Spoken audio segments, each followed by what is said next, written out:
الأب الفاضل الخرسقف الدكتور فارس تمس المحترم، الأخوات الراهبات، المعلمين والمعلمات الأعزاء، أهلا وسهلا بكم جميعا في اليوم السادس من برنامج تنشئة كادر التعليم المسيحي. محاضرتنا لهذا اليوم بعنوان الذكاء الاصطناعي في التعليم المسيحي، أداة لخدمة الإنجيل أم تحد للحقيقة والإيمان؟ تلقيها الدكتورة سلوى حنو. نبدأ لقاءنا بالصلاة سائلين الرب أن ينير عقولنا وقلوبنا ويمنحنا الحكمة لنميز كل ما يخدم الإنسان ورسالة الإنجيل. بسم الآب والابن والروح القدس، كما كان في البدء والآن وعلى الدوام وإلى دهر الداهرين آمين. أيها الرب يسوع المهندس الأعظم للسماء والأرض، نعظمك ونشكرك على خلائقك. امنحنا عطية استخدام مواهبنا وعطايانا لتمجيدك. اجعلنا نقتدي بإبداعك في البرامج التي نكتبها، ونظهر محبتك في تفاعلنا مع الآخرين. أرشد أيدينا وعقولنا، وافتح قلوبنا للمعوزين من حولنا. املأنا بفرح غامر، وانزع الأشواك التي تعيق مساراتنا، وارفع عنا الأعباء التي نحملها. المس أذهاننا وامنحنا البصيرة إزاء المشاكل التي نواجهها. أبقنا بعيدا عن الظلام، أحطنا بنورك، واجعلنا نستخدم التكنولوجيا التي بين أيدينا لكي نمجدك خلال مسيرتنا عبر الإنترنت. واجعلنا ننشر كلمتك في جميع أنحاء العالم. أيها الرب يسوع، بارك أجهزة الكمبيوتر التي لدينا وجميع الأدوات التي نستخدم بشفاعة أمنا مريم العذراء. آمين. نشكر الرب على هذه البداية المباركة، والآن نتشرف بدعوة الأب الفاضل الخرسقف الدكتور فارس تمس ليلقي كلمته بهذه المناسبة. حضرت الأخت الراهبة،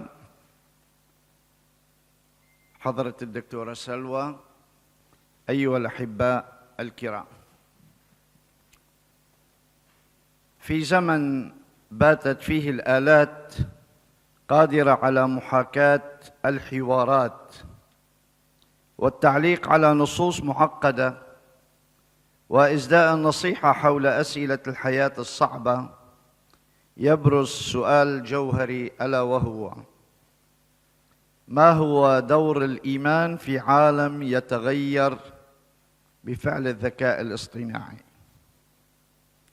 لمناقشة هذا السؤال اجتمعنا في هذا المساء في هذه القاعة في محاولة لتلمس العلاقة بين الذكاء الاصطناعي والروحانيات والروحيات الإيمانية والقيم الأخلاقية، والوقوف على أوجه التباين والتقارب بين هذه العناصر تحت عنوان الإيمان في عصر الذكاء الاصطناعي.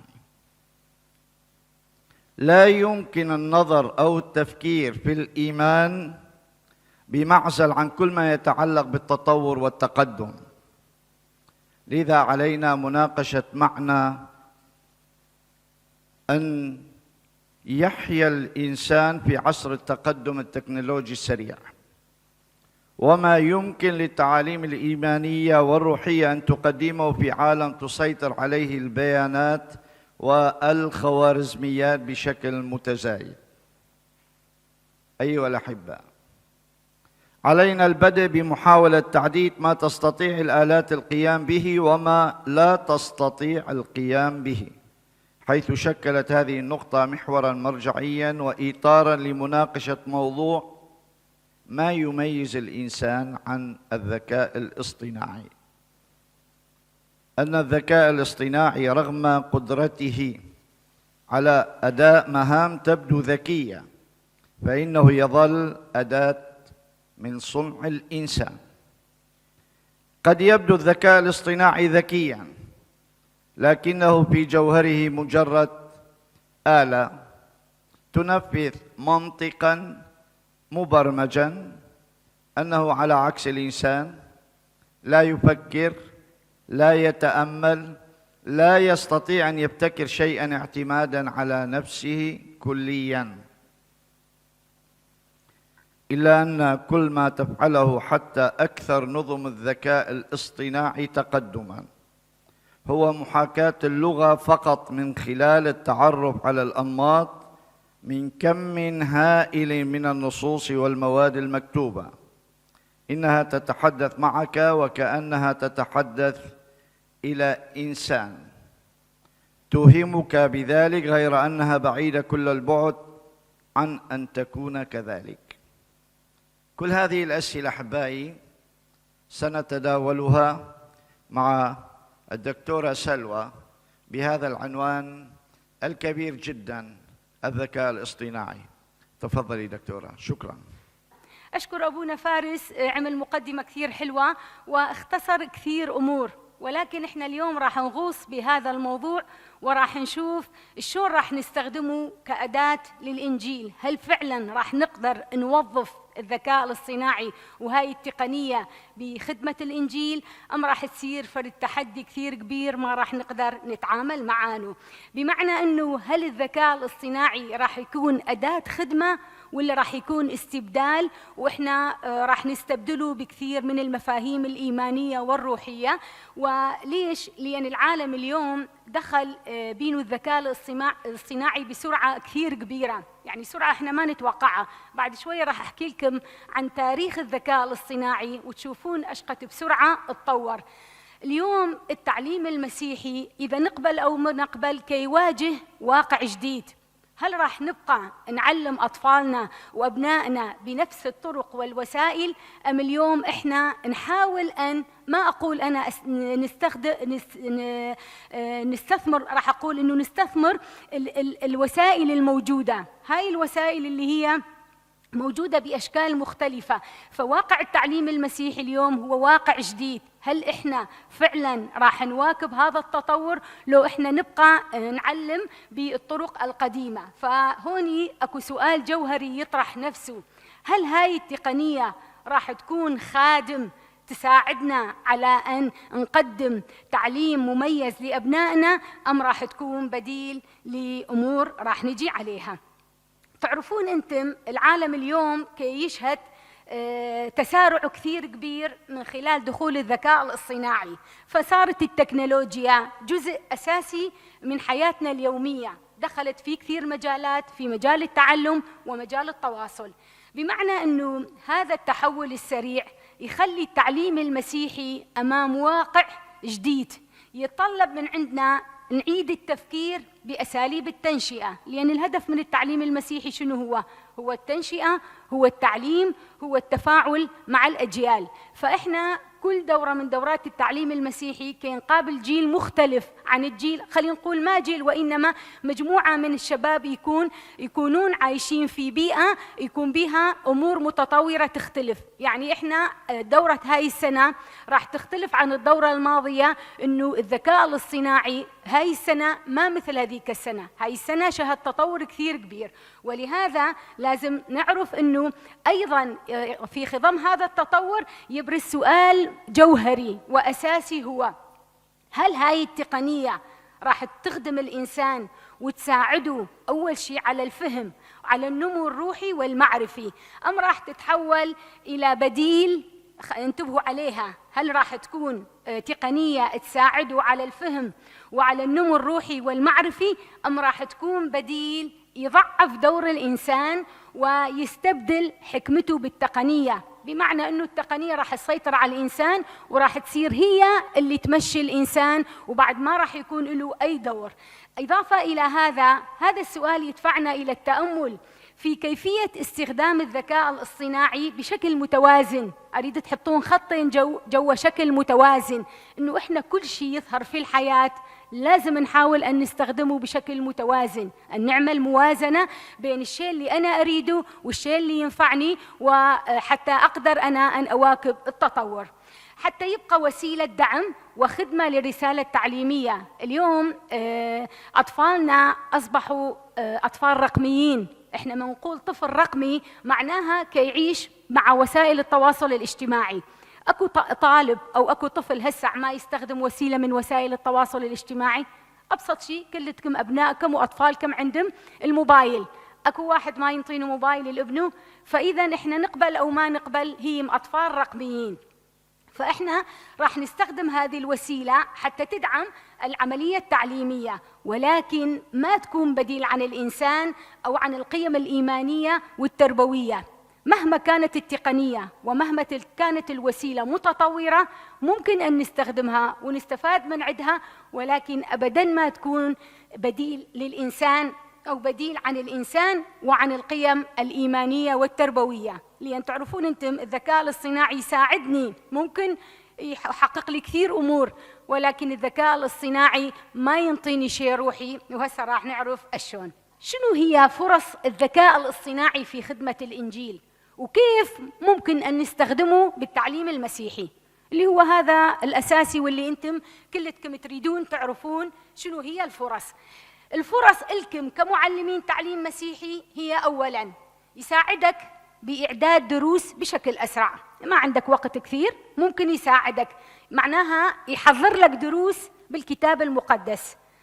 بس دير بالك لازم يكون عندك خبرة شلون تستخدمه، وثانياً المعلومات اللي راح ينطي لك هي، لأن بعد شوية راح أجي على المخاطر مالته. ينطيك محتوى بصري وتفاعلي. شلون؟ يعمل لك مسابقات، تطلب من عنده أسئلة، تطلب من عنده فعاليات، يساعدك على أن تصل إلى الشباب بلغتهم الرقمية. إحنا قبل شوية قلنا شبابنا اليوم هم شباب رقميين، بمعنى أنه يتعاملون مع التقنية والتكنولوجيا أحسن من عندنا كلتنا.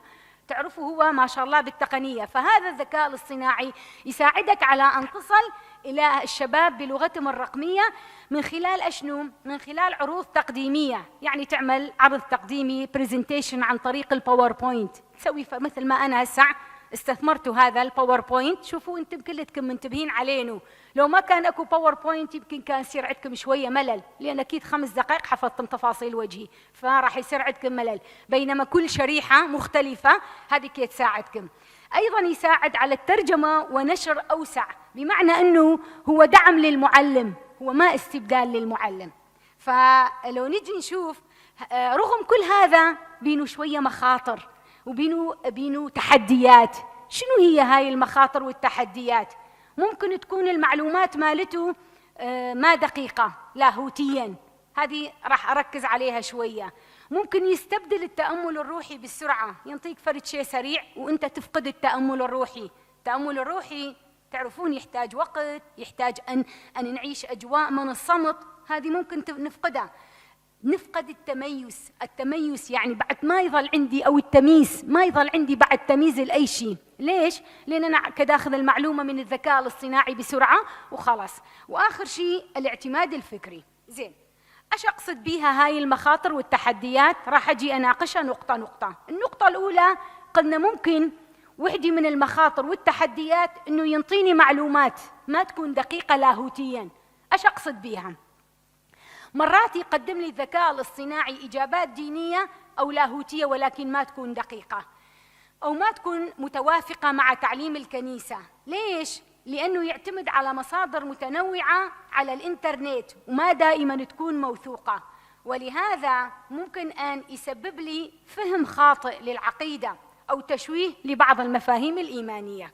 تعرفون يعني إذا أنا ما أعرف العقيدة وما أعرف المفاهيم الإيمانية بصورة صحيحة، فأش ما ينطيني الذكاء الاصطناعي راح أعتمد عليه وممكن يكون غلط، وأنا راح أنقله للطلاب، راح نطينه للطلاب، والمعلم أش ما ينطي للطالب تنطبع بدماغه، فتقبله أنت تنطي معلومة لطالب غلط، الله راح يحاسبك عليها، وضميرك أيضا راح يحاسبك، لأن هذول الأطفال هي أمانة برقبتك، فأنت لازم تعرف أش تنطي. الشيء الثاني كي يستبدل التأمل الروحي بالسرعة. أشون؟ الذكاء الاصطناعي دائما يقدم معلومات سريعة وجاهزة، وطبعا نفرح أنه أنا أستخدم الذكاء الاصطناعي بسرعة ينطيني هي. العام من كنت أعمل دورات تنشئة لفتيات في دورة التعليم المسيحي، وكان عندنا كم ولد، سويتوا لهم درس ثاني كان نشاط، انطيتوهم لغز. شباب 2 على السريع فات على تشات جي بي تي وانطاني جواب. كان فريد فرحان، بس انطى المعلومة بسرعة عباله حقق إنجاز. بس أنا أقول لكم المعلومات السريعة اللي نحصلها من التشات جي بي تي هي ليست صحة، يعني هذا الشيء ما صحي، هذا الشيء مرض أنا أشوفه. ليش مرض؟ لأن هو كي يفكر عني، هو كي ينطي معلومة عني، أنا صرت بس مجرد مستخدم يوزر، بمعنى أنه إيش ما ينطيني أنا راح أقول أوكي، ما ظل عندي دور لا أناقش، لا أحكي، لا أنطي رأيي، لا أقول له هذا الشيء صح أو غلط، إيش ما يقول لي أنا راح أقول صح. وطبعا هذا هو أنه هو كي ياخذ هاي المعلومة بسرعة، بمعنى أنه تخليه المتعلم يعتاد على السرعة. فما دام هذا حصل المعلومة بسرعة راح يتعود أنه كل مرة أنا راح أحصل على المعلومة بسرعة بدون ما يصير عنده تأمل وصلاة وتفكير العميق في النصوص المقدسة. تعرفون أنتم إذا أي نص إحنا كمعلمين تعليم مسيحي لازم نقعد أول شيء نتأمل بينه، بعدين نجي نحلله، بعدين نجي نشوف هاي الجملة إيش تعني، الشخصيات الموجودة بهذا النص منو هي، من الشخصية الأساسية، دور كل واحد من الشخصيات هذه منين راح ينطيني الذكاء الاصطناعي؟ ما ينطيني هي. فإذا الحياة الروحية خاصة تحتاج إلى هدوء وتأمل داخلي. الهدوء والتأمل الداخلي والتفكير العميق هذه كلها ما ينطيني الذكاء الاصطناعي، ينطيني المعلومة بسرعة ولكن ما ينطيني هذه الأمور. فشوفوا راح يكون سلاح ذو حدين، راح ينطيني من جهة سرعة وممكن ينطيني غير أمور ويختصر لي الوقت ويختصر لي الزمن ويختصر لي كثير أمور، ولكن بنفس الوقت راح يخليني أجمد بمكاني، لا أفكر، لا يصير عندي تأمل، لا يصير عندي هدوء، لا يصير عندي تمييز، بحيث أنه إيش ما ينطيني راح أقول هو صح، فإذا راح أخسر كثير أمور. أيضاً فقدان التمييز. شنو هو فقدان التمييز؟ مع كثرة المعلومات مرات يواجه الطالب صعوبة في التمييز ما بين الشيء الصحيح والشيء الخاطئ، أو ما بين الشيء الروحي والعلمي، معناته تضعف قدرته على الحكم الروحي السليم. طبعاً إذا ماكو توجيه مناسب من المعلم أو الكنيسة راح يتيه الطالب مالنا. ولا تزعلون من عندي، إحنا اليوم كي نعاني من مشكلة كثير كبيرة، هي أنه شبابنا وأطفالنا ما يعرفون ايش يريدون. أكو هذه المشكلة الكبيرة. تعرفون ليش؟ لأن الانفتاح اللي صار والتطور والتكنولوجيا وأنه كل شيء قدامه موجود، بمعنى أنه ما يعرف ايش يريد، ما يعرف يميز هذا الشيء صح لو غلط، هذا يفيدني لو ما يفيدني، ايش ما يجي على باله. طلع نشاط معين ركض علينا، اكو بفلان مكان مسابقه راح عليها، اكو بدون ما يفكر تفيدني ما تفيدني. اللي كي يعمل هذا النشاط، اللي كي يعمل هذه الدوره، اللي كي يعمل هذا الشيء هو انسان موثوق بينه لو لا؟ الانسان ماشي وما يعرف ايش يريد. فشغله التمييز دورنا احنا كآباء كمعلمين كأمهات ان نوعي اولادنا واطفالنا ان يكون عندهم هذا التمييز ما بين الصح والغلط. الاعتماد الفكري أيضاً، الاعتماد الفكري الزائد على الذكاء الاصطناعي يقلل من قدرة الطالب على التفكير الذاتي والبحث الشخصي، بمعنى أنه بعد ما يصير عنده لا تفكير ذاتي ولا بحث شخصي، فراح يعتمد على الإجابات الجاهزة اللي ينطينه هي التشات جي بي تي، بدل ما يبذل جهد بالفهم بالتفكير بالتحليل. وطبعاً هذا إيش راح يسبب؟ راح يسبب ضعف في النمو العقلي والروحي معاً. ليش إحنا أطفالنا أول ما يبدي الطفل يتعلم نودينه على البري قبل الروضة اللي نسميها الحضانة، حتى يختلط مع الأطفال، حتى يبدي يفكر، حتى يبدي يتعلم. ليش؟ لأن هذا التعلم إيش راح يساعده؟ راح يساعده على النمو الفكري والعقلي. إحنا اليوم آخر وحدة أم البرتقال إذا ماكو زحمة كي تستخدمين التشات جي بي تي؟ إيه لا تستعملينه هسه، بعدين أنا أعطيكم مجال وتستفادين من عنده. فيساعدوا على النمو الفكري والروحي. هذه نفتقدها وراح نفقدها إذا ما كان عندي الأسلوب الصحيح في استخدام التشات جي بي تي أو الذكاء الاصطناعي. زين، يبقى هوني السؤال الأخطر، متى تتحول الأداة التعليمية إلى سلطة فكرية؟ بمعنى أنه شلون راح تسيطر علي هاي الأداة وأنا أبقى عبيد إلها؟ من خلال إذا استخدمناها بدون فحص، إيش ما ينطيني ما أختبر هذا الشيء كله صح. من نستبدل الحكمة بالمعلومة، ومن يغيب الإرشاد الروحي. إيش أقصد بيها؟ من يغيب الإرشاد الروحي إنه معناها إنه أنا بعد ما أستشير ولا واحد، إنه أنا أعتمد على نفسي وما أروح أستشير غير ناس عندهم خبرة. بعد ما يظل عندي أنا قدرة على أن أقول هذا الشيء صح أو غلط. هاي المعلومة اللي انطاني هي صارت دستور، صارت قانون. أيضاً إيش ما ينطيني ما أحاول أروح أفكر أو أدور على غير مصدر، صار هو المصدر الحقيقي مالتي.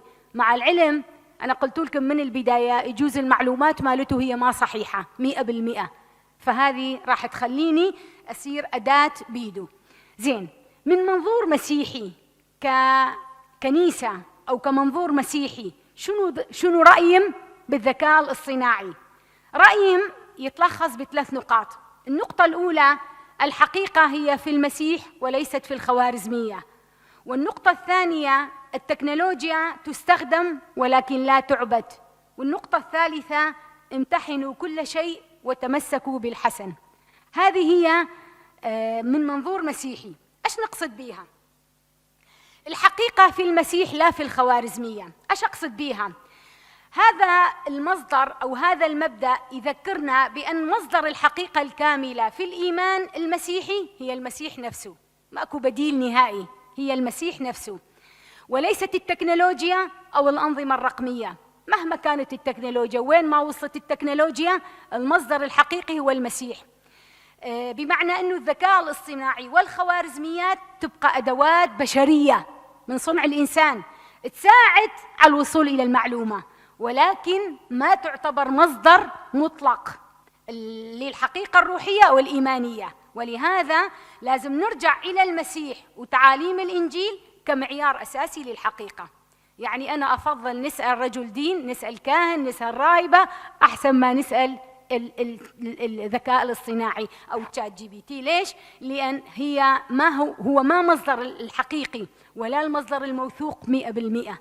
بالعكس هو يساعد ممكن على الفهم، ينطيني فكرة، بس لازم أنا أميزها وبعدين أستخدمها. النقطة الثانية من منظور مسيحي: التكنولوجيا تستخدم ولكن لا تعبد.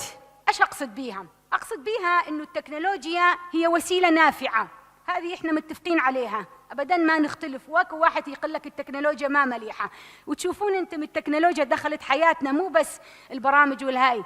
هسع اكو وحده من عندكم ترجع تغسل ملابس بايدها؟ لا، عندي غساله فول اوتوماتيك، احط الملابس اطلعها ناشفه واروح بس انشرها. هي ساعدتني هون التقنيه، ساعدتني التكنولوجيا. عندي غساله الصحون، احط المواعين بيها واجي بعد ساعه ساعتين كن ما احسن ما افرك وايدي وما اعرف ايش وراح يصير عندي حساسيه. اذا هاي التكنولوجيا مهمه مفيده، ولكن تنتبهون احنا نقول بمجال معين اوكي، وبمجال اخر احنا كي نتعامل مع، انا ما كي اتعامل مع ملابس ولا مع صحون، انا كي اتعامل مع بشر عنده تفكير، عنده عقل، عنده امكانيه. انا يجيني بالتعليم المسيحي اطفال منوعين، اللي عنده العفو ممكن توحد، اللي عنده مشكله نفسيه، اللي عنده تنمر، اللي عنده اي مشكله، اللي عنده فرط الحركه، اللي هو هادئ، اللي هو خجول، اللي بينه صفات كثير مختلفه. هذه كلها انت المسؤول عليها، شلون تتعامل مع كل واحد من هذول الاطفال اللي عنده هاي الامور. فنشوف انه مثل ما قلنا التكنولوجيا تساعد الانسان على التعلم، تساعده على التواصل وخدمه الايمان، ولكن تبقى أداة فقط، تبقى أداة فقط. ما يجوز أن تحول كل شيء يعتمد عليه الإنسان بشكل كامل أو تأخذ مكان القيم الروحية. أبداً ما تقدر تأخذ مكان القيم الروحية والضمير والإيمان. ماكو آلة تقدر تقول لك هذا الشيء صح أو غلط، بينما الإنسان ضميره وعقله وإيش ما مزروع بينه من قيم روحية وإنسانية ودينية وأخلاقية هو اللي يقدر أن يميز. لهذا استخدامه لازم يكون بحكمة وضبط بحيث تخدم الإنسان ولا تتحكم بينه. فديروا بالكم، أي آلة مهما كانت أشقد ما تقدم لي خدمة، بالمقابل أكو شيء اللي نسميه إحنا ضريبة. أنا كي تعلمني ممكن أخسر عيوني، ممكن أخسر أصابعي، يصير عندي سوفان، ممكن رقبتي، ممكن كثير أمور من الاستخدام الزايد. أستخدمها أوكي، ما أقول لا، بس ما لدرجة إنه تستعبدني. النقطة الثالثة من المنظور المسيحي هي امتحنوا كل شيء وتمسكوا بالحسن، اللي هي من رسالة القديس بولس الرسول إلى أهل تسالونيقي الفصل 5 الآية 21. إيش نقصد بيها؟ هاي الآية تدعونا إلى التمييز، أن نميز، والحكمة في استقبال كل ما هو جديد. بمعنى أنه الكنيسة والتعليم المسيحي والتعليم الديني ما يمنع التكنولوجيا، ولكن ايش يقول يكون عندك حكمة ويكون عندك تميز بأنه كل شيء جديد يطلع انت شلون تتعامل معاه. مثل ما كل موديل يطلع ما يناسبنا، ما كل موديل يطلع أنا أروح ألبسه، ولا كل موديل يطلع أنا أروح أجربه، لا، أكو يناسبنا أكو ما يناسبنا. عندنا لازم يكون عندنا هالقدرة على التميز، أي لازم نفحص المعلومات والأفكار قبل ما نقبلها. ماكو شيء مباشرة يجي وأنا أستخدمه، حشاكم مثل الواحد ما شايف، يلا لازم أفكر، لازم أميز، لازم أفحص هاي المعلومة هي مناسبة ما مناسبة، هل هي صالحة أم ما صالحة، مفيدة، نعوف اللي هو خطأ ونعوف اللي هو ما نافع واللي ما يفيدنا.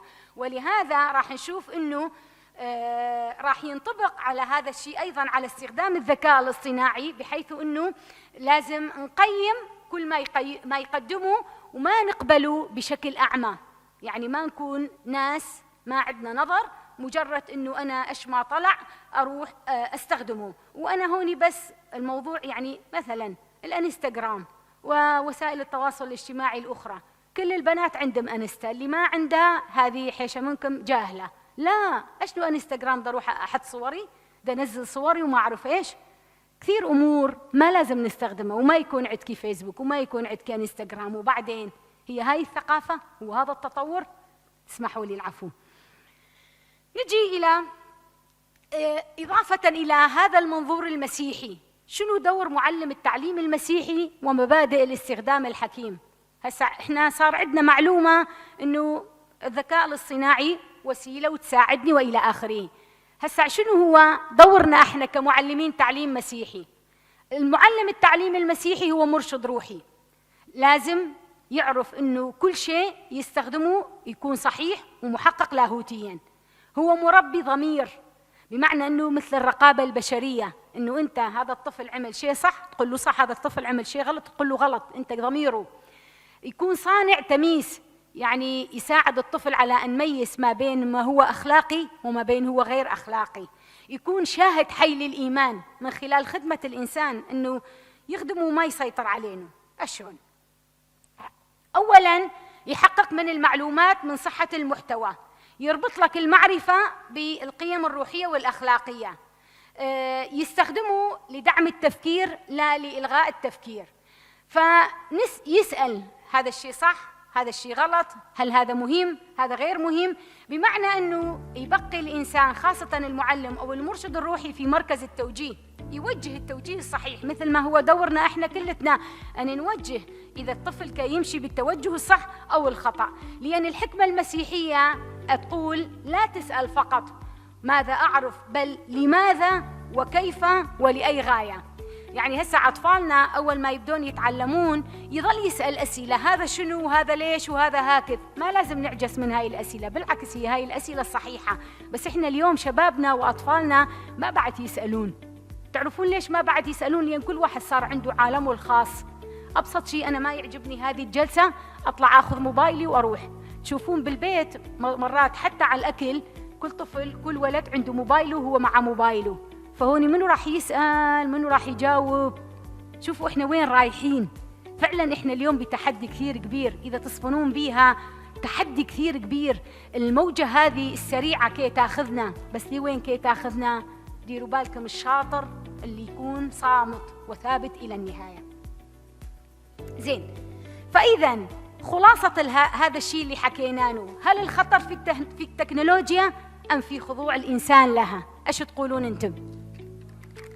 خضوع الإنسان إلها. فإذا التكنولوجيا ما خطر، ولا نخاف من عندها، ولا نتجبجب، ولا نقول أنا أخاف أستخدم هذا التطبيق أو أخاف أستخدم هاي التقنية. لا، الخطر الحقيقي مو بالتكنولوجيا بحد ذاتها، بل بالإنسان من يستخدمها بلا وعي، من يستخدمها بلا وعي أو يسمح أن تقود أفكاره بدل ما تخدمه. بمعنى أنه التكنولوجيا هي أداة ممكن أن تصبح وسيلة بناء أو سبب للضياع. قلت لكم سيف ذو حدين، ممكن تكون بناء أو ممكن تكون سبب للضياع.